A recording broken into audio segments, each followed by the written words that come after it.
अरे यार, तुम्हें एक बार में समझ में नहीं आता है क्या? मैं नहीं हूँ तुम में इंटरेस्टेड, मैंने कहा है ना।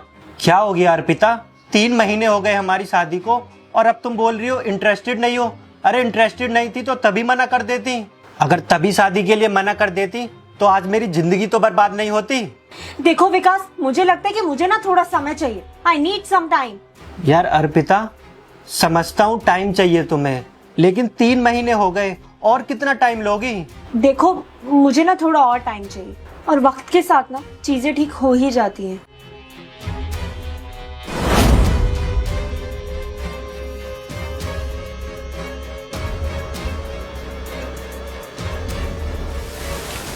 अर्पिता, अर्पिता, तुम इतनी सुबह सुबह बैग लेकर कहाँ जा रहे हो? वो 10 दिनों के लिए विदेश जा रहा हूँ, बिजनेस मीटिंग के लिए। 10 दिनों बाद वापस आऊंगा। अरे तो तुमने मुझे बताया क्यों नहीं कि तुम 10 दिन के लिए बाहर जा रहे हो? एटलीस्ट बताना तो चाहिए ना। बीवी हो तुम्हारी, मेरा भी तो हक बनता है ना जानने का कि मेरा पति कहाँ जा रहा है और किसके साथ जा रहा है। वो मैंने तुम्हें इसलिए नहीं बताया क्योंकि पति पत्नी का तो रिश्ता हमारे बीच कुछ ऐसा है ही नहीं जो तुम्हें मैं सब कुछ बताऊं। तो तुम्हें बताना ना बताना एक ही बात है, इसीलिए मैंने तुम्हें बताना सही नहीं समझा। तो मैं 10 दिन कैसे रहूंगी? जैसे 3 महीने से मैं एडजस्ट कर रहा हूँ। और वैसे भी तुम्हें क्या ही फर्क पड़ता है, मैं चाहे 3 महीने के लिए बाहर जाऊं या 10 दिनों के लिए, तुम रह लोगी आराम से। मैं जा रहा हूँ, तुम अपना ध्यान रखना।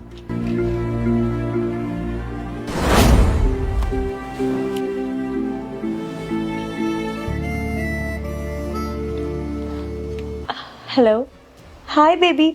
सुनो, मेरा हस्बैंड ना 10 दिन के लिए बाहर ट्रिप पर गया है ऑफिस की, तो तुम घर पर आ जाओ मुझसे मिलने के लिए। और वैसे भी हमें कितना समय हो गया, हम लोग मिले ही नहीं है। ठीक है, वेटिंग।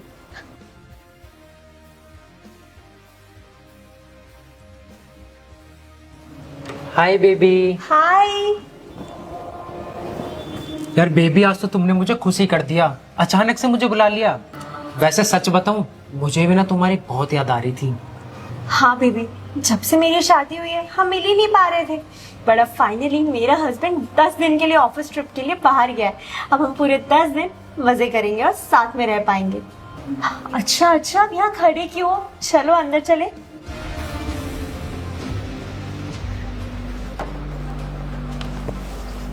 बेबी, जब से तुम्हारी शादी हुई है ना, तुम तो भूल ही गई हो मुझे।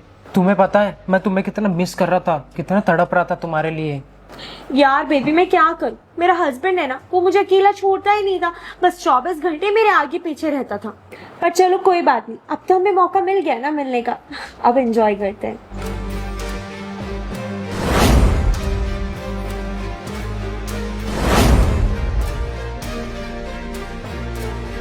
अरे विकास, तुम। अच्छा, तो ऐसे जरूरतें पूरी की जा रही हैं अपनी? देखो विकास, ऐसे मत समझो, ऐसा कुछ भी नहीं है। मैं तुम्हें सब एक्सप्लेन करती हूँ। ये मेरे कॉलेज का फ्रेंड है अभिषेक, ये जस्ट अभी आया था मुझसे मिलने के लिए। वो क्या है ना, बहुत समय हो गया था, हम लोग मिले ही नहीं थे, इसलिए मैं मिलने आ गया।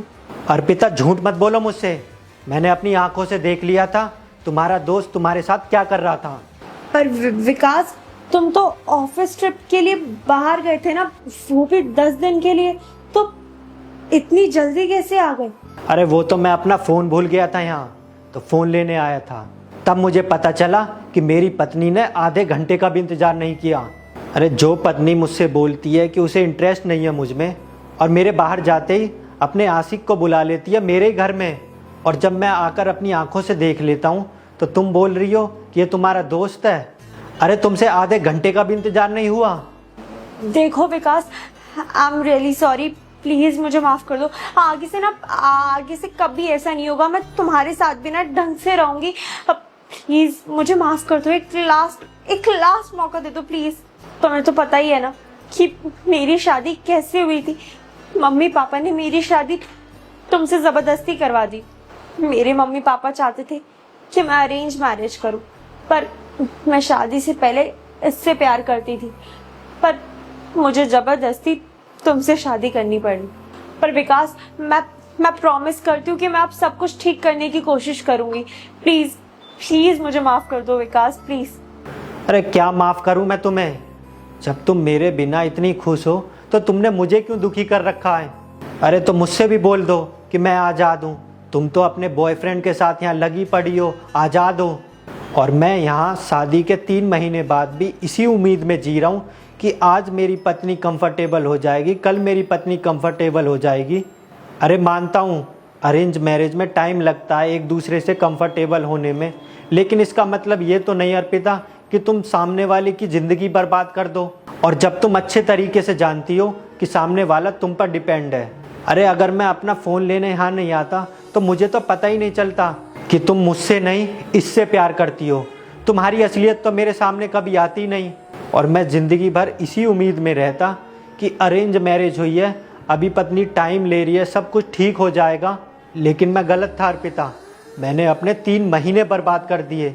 मुझे अपने 3 महीने भी बर्बाद नहीं करने चाहिए थे। अगर ये बात मुझे पहले पता चल जाती ना तो तुमसे मैं कभी शादी नहीं करता।